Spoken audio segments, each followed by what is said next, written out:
Good afternoon. Welcome to the Institute for Advanced Study. I'm Susanna Smith, the Managing Director here, and I'm very pleased to see you here. This is our last regular event of the semester of the academic year.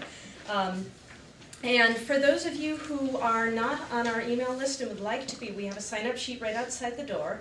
We send one listserv a week, and with summer coming, we will actually not be sending them at all until things start up again. But I do encourage you to sign up, and then you can come to more wonderful events like this one. I am not here to introduce our speaker. I'm here to introduce the person who will introduce our speaker. But I am here to tell you that there is a handout, and if you don't, I will be walking slowly to the back of the room when I'm done here. And if you don't have one, just put your hand up and I will give you one. And now I would like to turn the floor over to Bali Sahota from the Department of Asian Languages and Literatures. He is the organizer of the Dialectics and Society group who invited Professor Geuss here. And Bali?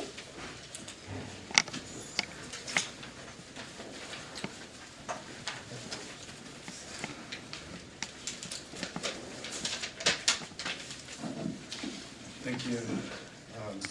Ann Waltner normally introduces the guests of the Thursday at 4 series, but a funeral has taken her away today. The directors of both IAS and IGS have made this event possible, and we would like to thank both institutions for their support of the various organic configurations and often peculiar trajectories that intellectual life continues to take at the University of Minnesota. Ann's absence has given me the privilege today of introducing Raymond Geuss, professor of philosophy at Cambridge University, and author of several books, including The Idea of a Critical Theory and Outside Ethics. Professor Geuss's visit provides a nice finishing touch to nearly 4 years of intensive study of the dialectic for a group of us here, and closes one chapter of a correspondence initiated by snail mail nearly 2 years ago. So before handing it over to him, I must say that one thing that I have always found felicitous in reading Professor Geuss's work is the way he is able to ground what I sense are my deepest political instincts in philosophical thought, without subjecting the latter, apparently, to any kind of instrumental logic. I find comfort in realizing such unruly political impulses can find philosophical accord, or at least cogent expression. Whether I should take vague consolation in this comfort or hold it in some suspicion is a matter best left for another time. So let me hand it over to Professor Geuss.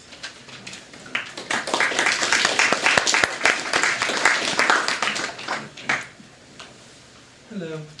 I was asked not to read a formal paper, but to do something a little more informal and spontaneous. And so I thought I would try to do that, since I'm a rather bit of a person and tend to do what I'm told. So I've made this handout, which you can all take a look at, but I'd just like to, as it were, talk freely, referring to that handout, if that's all right. So I wanted to start by drawing your attention to something which seems to me to be a phenomenon with which we're very well aware in our everyday life, and that's the phenomenon of wishful thinking. You'll all recall that Freud, in one of his later works, talks about a young woman in Vienna who is introduced to the Archduke and dances with the Archduke, and the Archduke makes pleasant conversation with her, and she decides that the Archduke is going to marry her. And she does various sorts of things in order to foster this project, and she buys a dress, and she does various other sorts of things. And this is what we would call, I take it in normal parlance, an instance of wishful thinking. That is, the reason that she believes that the Archduke is going to marry her is that she would like that to be the case. It isn't that she has no evidence for this, she's got some evidence for it. After all, he did talk to her. That evidence is not sufficient. It's not what we would call good evidence for the conclusion, but there is some kind of evidence. Nevertheless, we would say that if the young woman goes home and makes practical attempts to organize her life around her belief that the Archduke is going to marry her, she would be doing something that we would find to be somehow cognitively deficient. We would say that she was engaged in wishful thinking. That is, we had thought that her wish that this might be the case has interfered with the normal processes of forming beliefs. So there's some notion, so we have some notion of what are the normal processes or the appropriate processes in which we should form our beliefs and form our preferences. And we also then have some notion of how it might be that in certain circumstances, wishes that we have might interfere with or influence that normal process of evaluating evidence and doing whatever it is we do to form our beliefs. And if the wish inappropriately influences the process of forming the belief, we say that it's been a case of wishful thinking.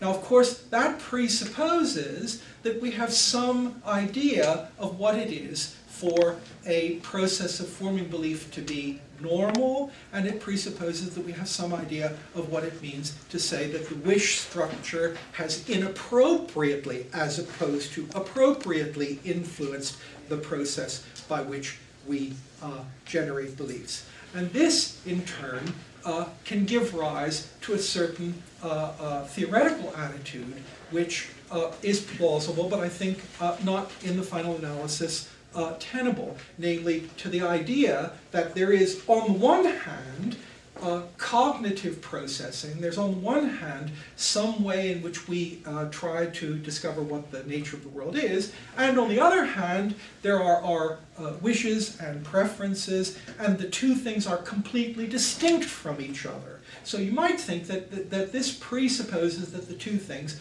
are completely distinct from one another. That is, to speak of wishful thinking assumes this kind of model of what's going on. But it seems to me that it makes no such assumption. We can perfectly reasonably say that we can identify in some cases in which the wishes have inappropriately influenced the process of forming the belief. We can say that. We can say that in some cases it's been appropriate without either presupposing that the influences that wishes have on beliefs are always inappropriate, and also without having a general theory which tells us which ones are appropriate and which ones aren't appropriate. That is, it might well be the case that we can recognize error or we can recognize deviance, although we can't say in general what the natural, normal course of affair would be, compared with which we call it deviance. So we don't have to have a whole theory to start with. We can just focus on these things, and we can still say this was an instance of an inappropriate influence that was exercised here. Now note too that when we speak of wishful thinking, we're not necessarily saying that the belief in question is false. The discussion of whether a certain belief is a belief that we hold because of wishful thinking is a discussion about the motivation for holding the belief, not a discussion about the correctness of the belief. I might well hold a belief because I want to hold that belief, and it might well be the case that some desire that I have has inappropriately caused me to hold this belief, and the belief might turn out to be right. I mean, it might well be that the Archduke comes and marries her. Still, she was holding a belief for wishful thinking, even if it happens to be the case. So wishful thinking refers to the process of the formation, not the correctness of the thing which is finally set upon. And now I want to suggest that one source of one instance of the way in which we are liable as human beings to engage in wishful thinking is that we tend also as human beings to want to see ourselves in a positive light. That is, a source of a lot of our wishful thoughts about the world can be connected, I think, with the desire we have to affirm ourselves, the desire to present ourselves in a good light. We do various sorts of things, and we describe what we've done in a way that makes those things look like the result of an admirable characteristic rather than a calculation. So we have this deep-seated need to tell ourselves stories that make us look good. However, it's also the case that wishful thinking need not be egotistical. That is, in the case that I described from Freud, the woman thinks that the Grand Duke, the Archduke, is going to marry her because she wants him to marry her.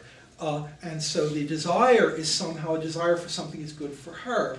It's of course in principle possible that I might be engaged in a form of wishful thinking that did not have that clear and direct connection between the thing that I wish for and some benefit to myself. I might well, for example, strongly identify imaginatively with one of two children. And if I see two children are in a struggle with one another, I might wishfully think that the one is going to come out better than the other. And I might believe that A is going to come out better than B because I wish A to come out in a way that's better with B. And that might also be an instance of wishful thinking, although, as it were, the wish is not a wish that something good happened to me, at least not directly that kind of wish, but a wish that something good might happen to A. So in many cases, wishful thinking will be connected with a wish that I have that's self-related in a direct way, but it need not be. I can also, and I'm going to suggest that that's connected with the human possibility of identifying with other people. So if it happened to be my child rather than someone who is not my child, I might identify with the success of that child wishfully rather than the other person. So the structure of wishful thinking is also malleable. And it's malleable in a number of different ways. And there might be some kind of final self-related aspect to it, but it will not be necessarily directly a wish that something good happened to me. It might be a wish that something good happened to someone else as a result of my identifying with that person, for example. Now, I've started by talking about an individual instance of wishful thinking.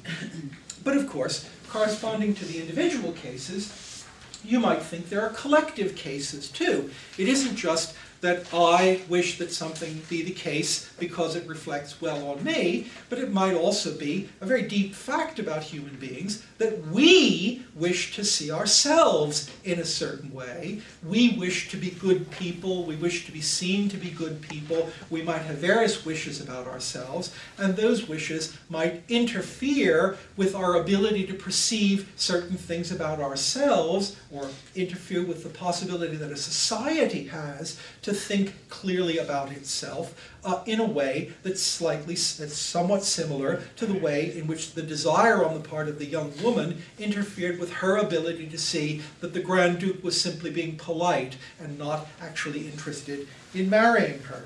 So groups too can engage in wishful thinking, and groups too can wish to think well of themselves.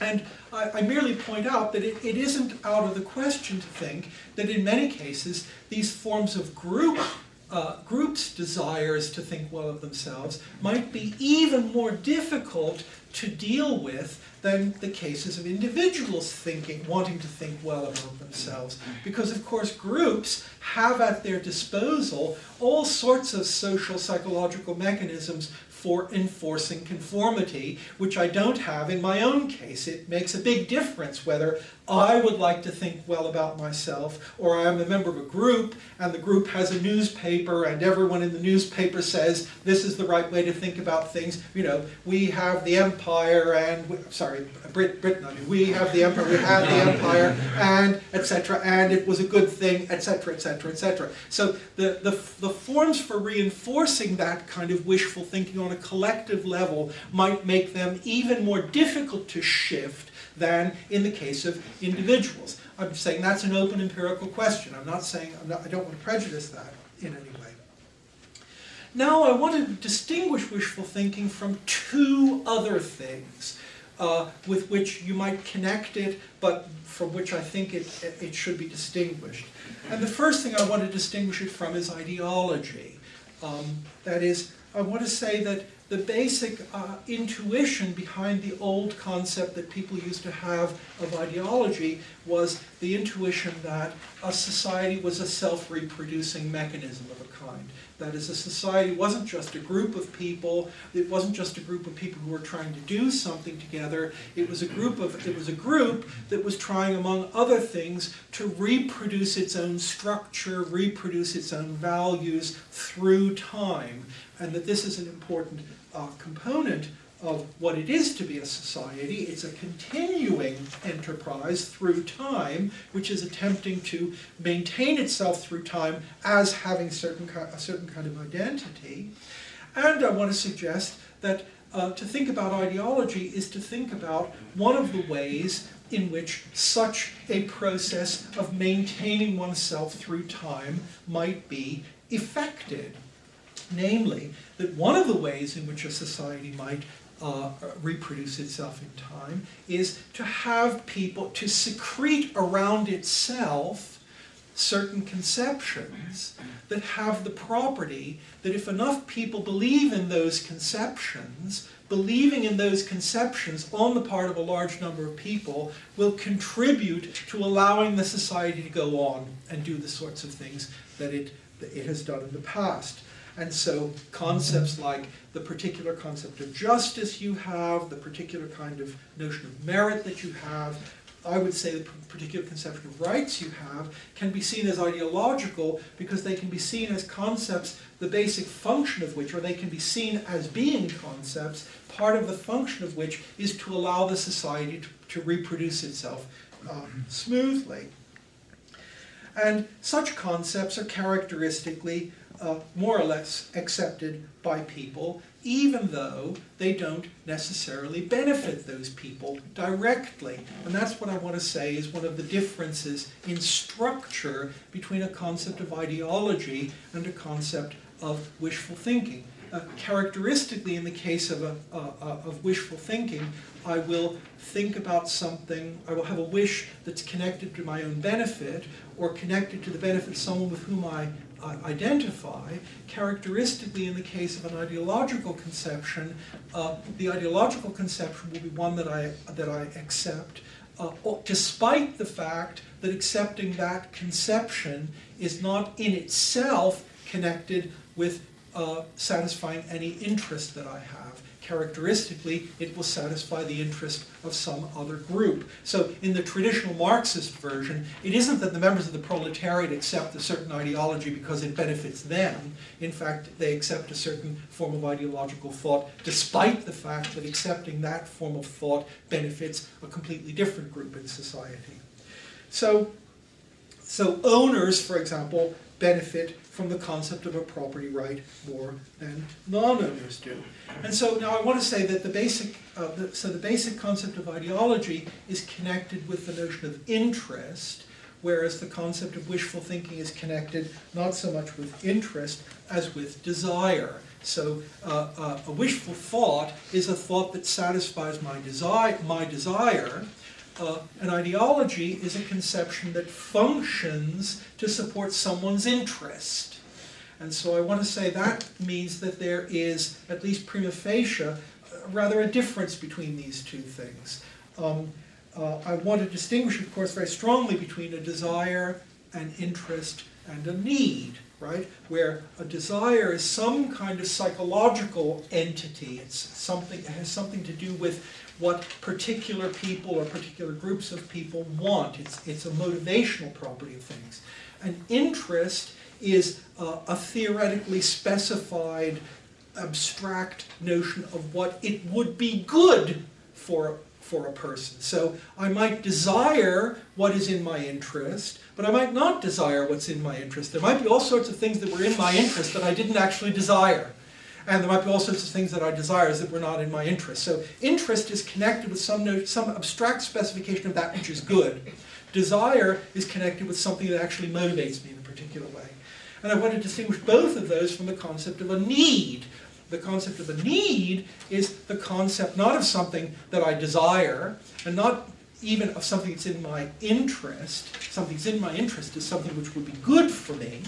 But the notion of a need is a kind of negative concept. That is, a need is something without the satisfaction of which I will malfunction in some way. So the structure of those three things is very different. Desire, interest, need. One can't just smooth them together. And what I essentially want to say is wishful thinking is connected more with the realm of desire. That is, it starts from what we want and our wishes and how our wishes affect what we think. The concept of ideology, as it were, doesn't start from within. It doesn't start from the internal motivation of people. It starts from a systemic analysis of what would be in whose benefit or in whose interest. And so they refer to two different dimensions. Now, that of course overlooks the fact that the most important ideologies and the ones that are successful, the ones that are most successful, are ones that do connect those two different things. So I'm saying they're analytically distinct, but the kinds of ideologies that are most successful are ideologies that in fact connect those two things that are analytically distinct. That is, the most successful kinds of ideologies are ideologies which mobilize our self-love or our imaginative desires or our wishful thinking, and mobilize that to cause us to accept certain theoretical conceptions that have the property of being more connected with the interests of other people than with our own interests. So I would like to think of myself in a good light. I desire to think of myself as being a good person, and that's so I have that desire. And say I was living in the 19th century in Britain, and I'd have a certain ideology of imperialism, and I might say, I'll be a good subject of Her Majesty, provided I support this imperialist project.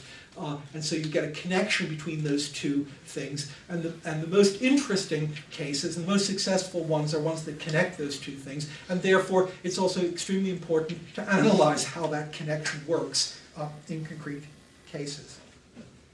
So that's one thing I want to distinguish, wishful thinking and ideologies. Then I want to say there's a third thing, which is what you might think of as, it's something that doesn't really have a name. It's the sort of thing that Foucault analyzes. Namely, it's what he calls socially self-evident identities.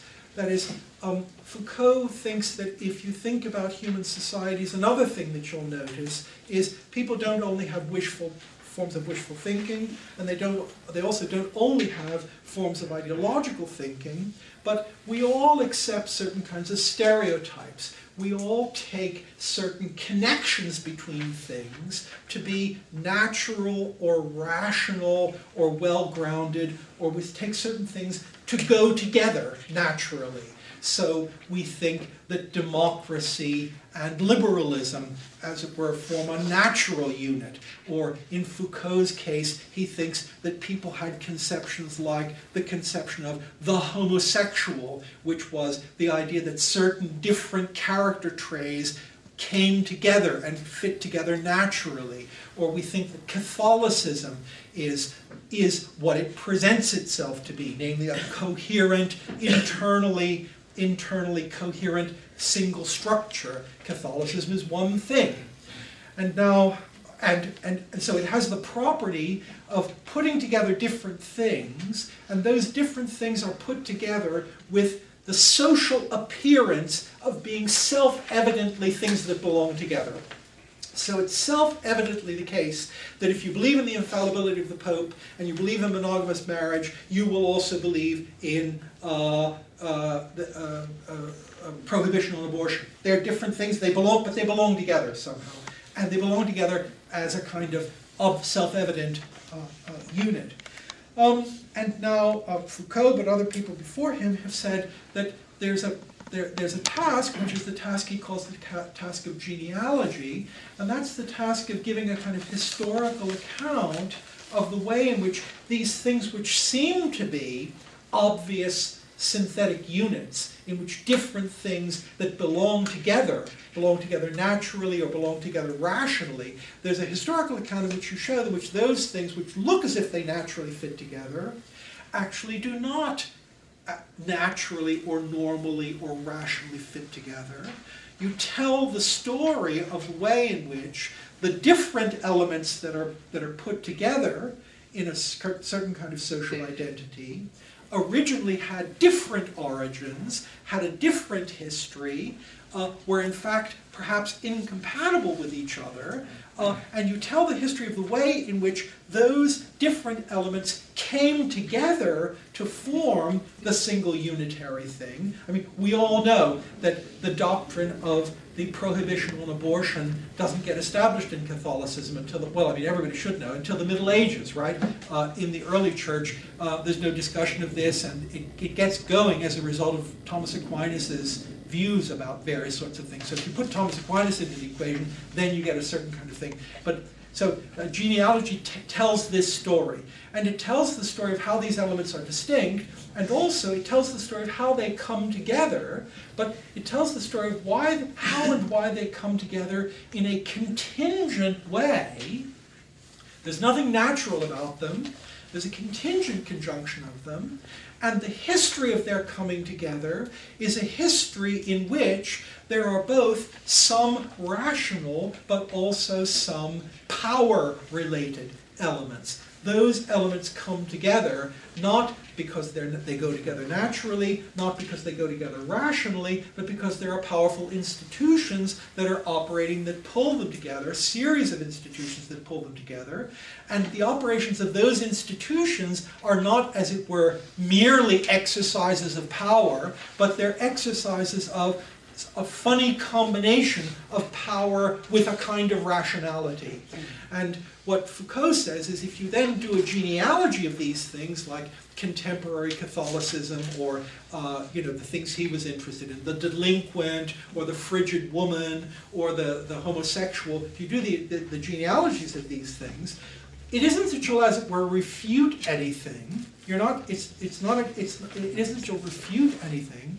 It's rather that you will cause people to see that what they thought were self-evidently, elements that self-evidently held together, did not have the property of naturally or self-evidently belonging together at all. That the appearance, so you destroy the appearance of obviousness of the conjunction.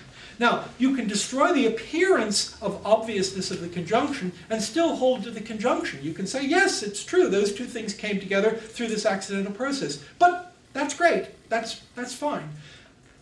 That will be sufficient as a result of the genealogy because you no longer take them to be for granted. You then, of course, have to give a reason, presumably, for why they should be held together. But giving a reason for why they have to hold together is different from assuming as an obvious fact that they must necessarily go together.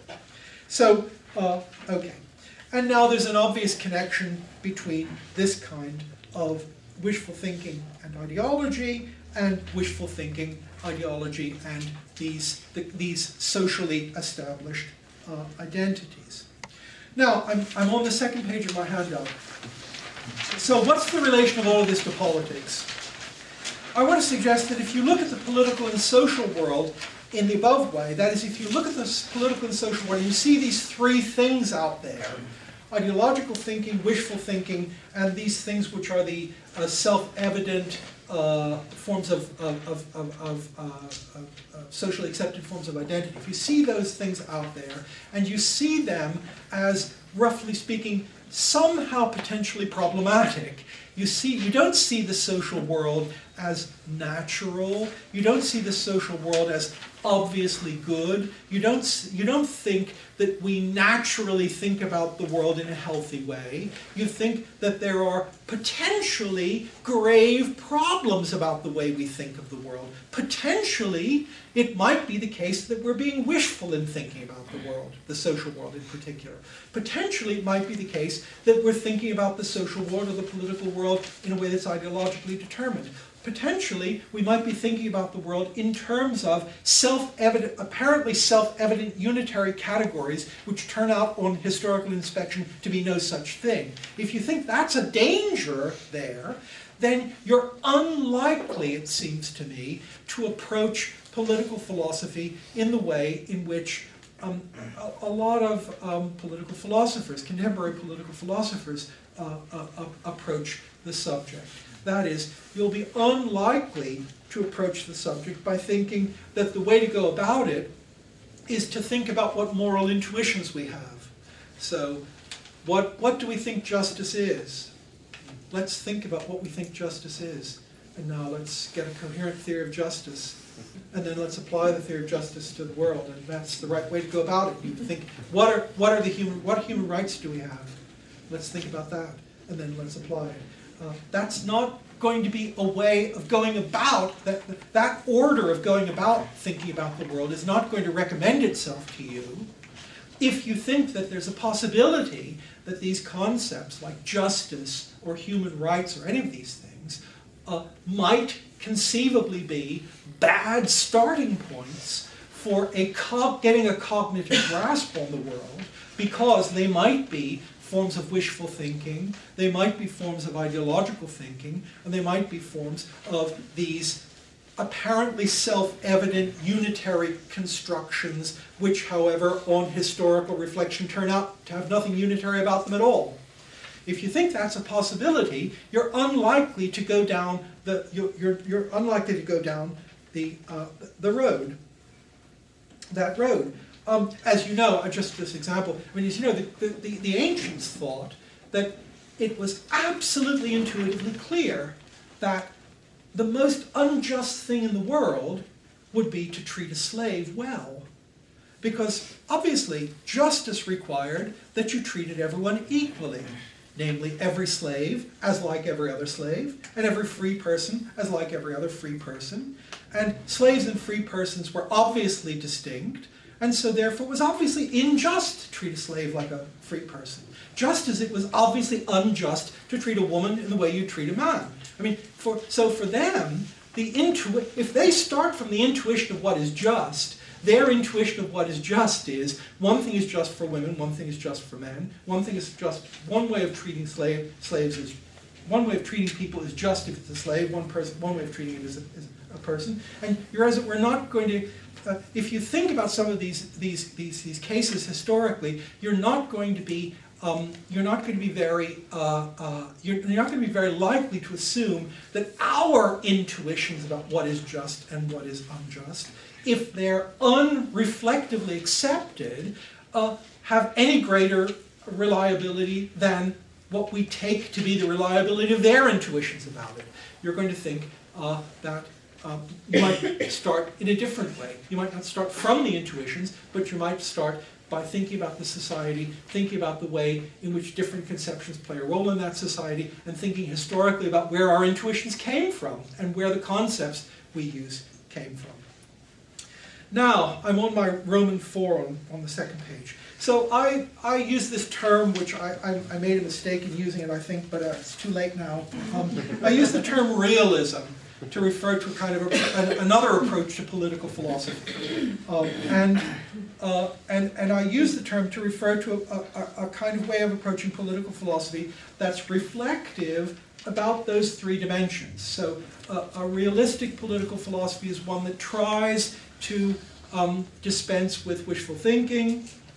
A realistic political philosophy is one that tries to analyze ideologies and not be caught up in ideological illusions. And a realistic political philosophy is a political philosophy that tries to not to take the self-evident stereotypes that are around at face value and argue from them, but tries to see what lies behind them. Now, unfortunately, realism is one of those words like liberalism that means anything to anybody, and I made a big mistake in using the term. But anyway, I've used it now, and I just want to distinguish three different ways in which people have used the term realism, and so that it becomes clear what ways I don't mean and what way I do mean. First, there's a philosopher's usage of the term realism, which we won't go into, which is to refer to a certain metaphysical thesis or to refer to a certain epistemological thesis. That is, a realist is a person who thinks that we have some kind of direct cognitive contact with the real world. That has nothing to do with the realism I'm interested in. I'm not interested in that. Second, this is a more interesting one, there's a use of realism in the international relations literature. And in international relations, realism has a particular clear meaning. Usually, I think the people in this literature think of themselves as opposing liberalism. So the way they cut up the ideological space is there are liberals and there are realists. And the realist is a person who thinks basically realism either has a descriptive or it has a normative version, or it has both of them. And the descriptive version is a version about how you should try to explain what states do. And basically that says that states essentially pursue the satisfaction of their material interests and power, the increase of their power.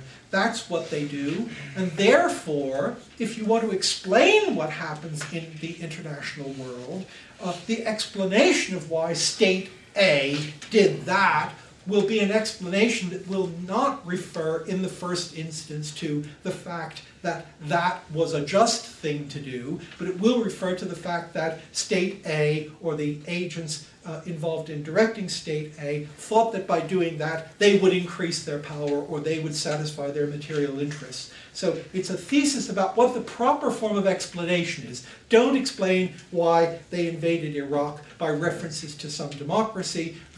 Explain it by reference to what was really going on, and that will always turn out to be something having to do with concrete interest, material interest, and something having to do with the expansion of power. That's a way in which the international literature uses, the international relation literature uses the term.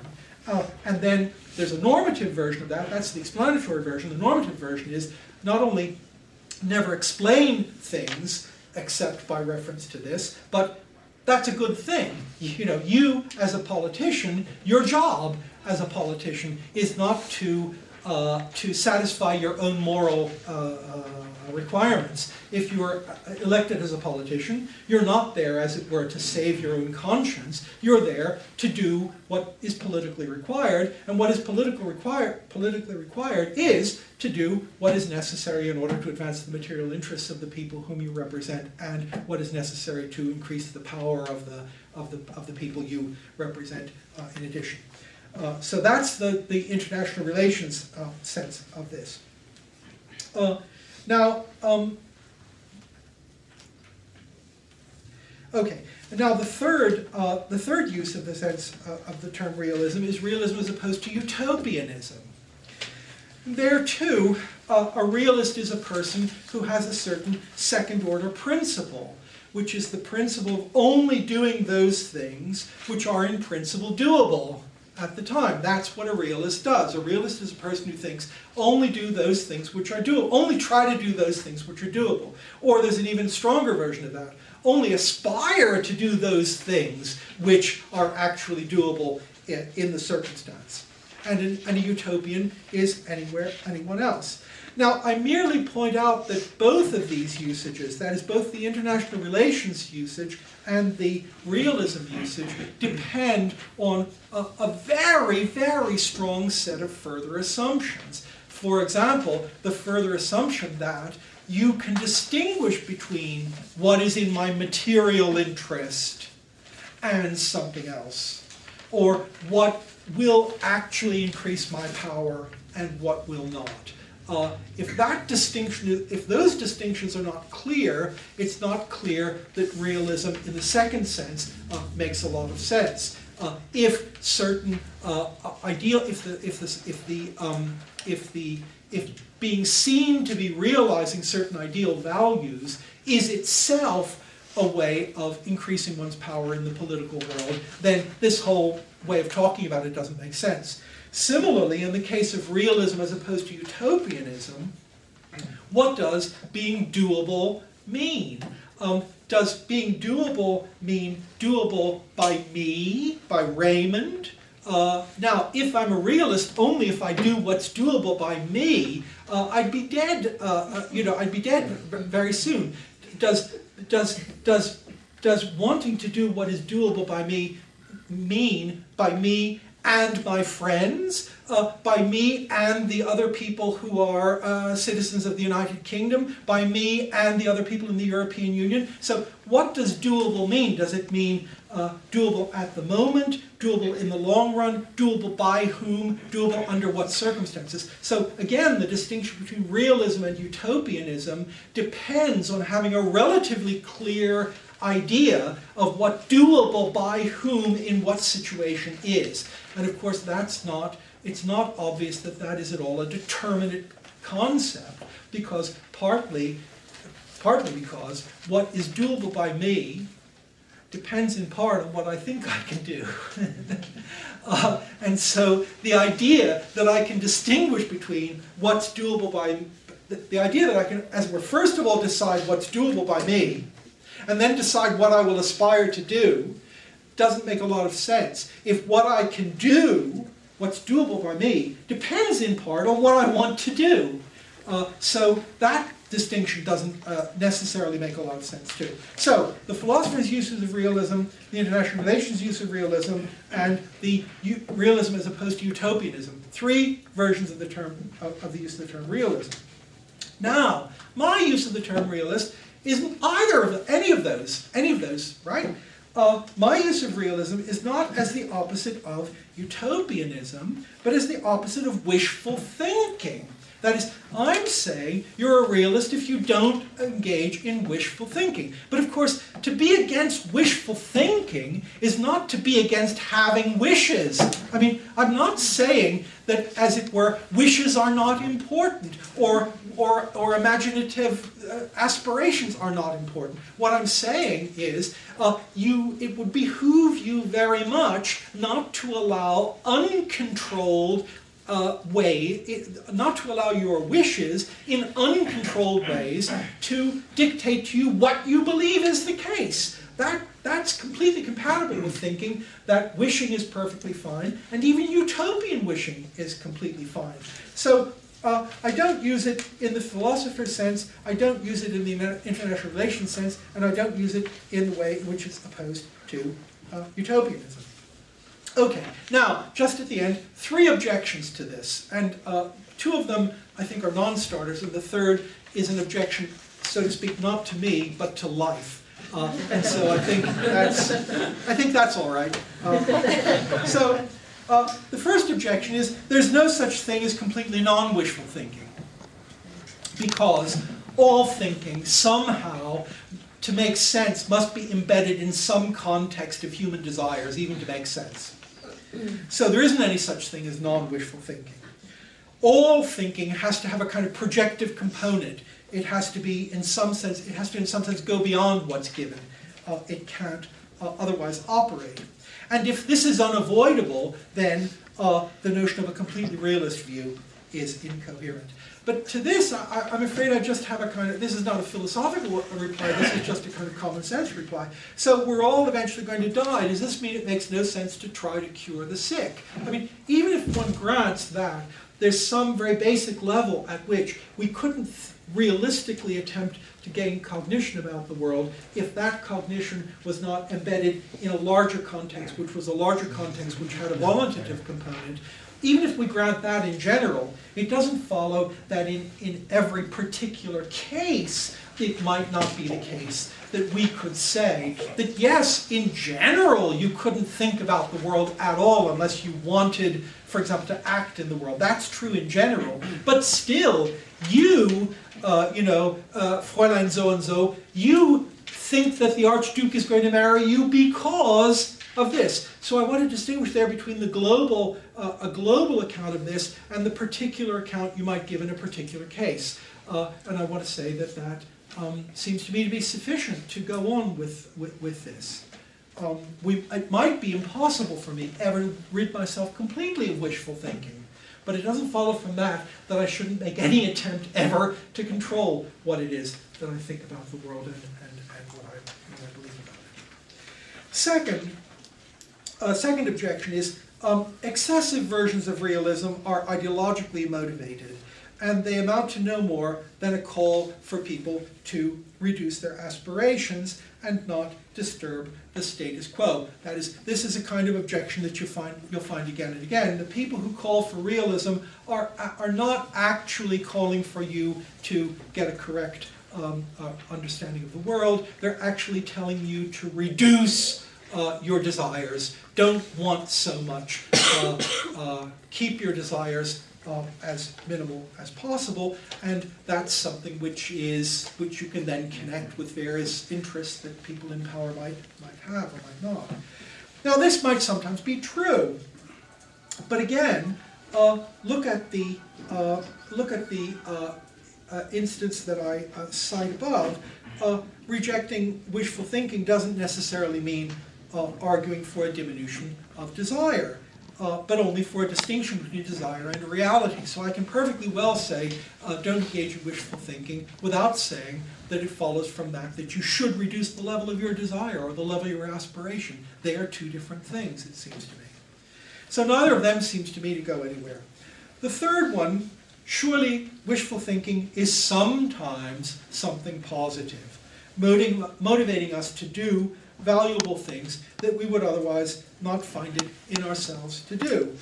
And what I want to say to that is that's no doubt correct. And that politics requires some sense of when it is the case and when it's not. That is, from the fact that it's sometimes the case, it doesn't follow that it's always the case. And it seems to be one of the parts of politics is to find out when it is the case and when it isn't the case. So that's not an argument, as it were, against me. That's just an expression of your desire, if you have such a desire, to have everything nicely and neatly separated into categories. And Lenin famously said, anyone who wanted a happy life, a quiet life, made a big mistake being born in the 20th century.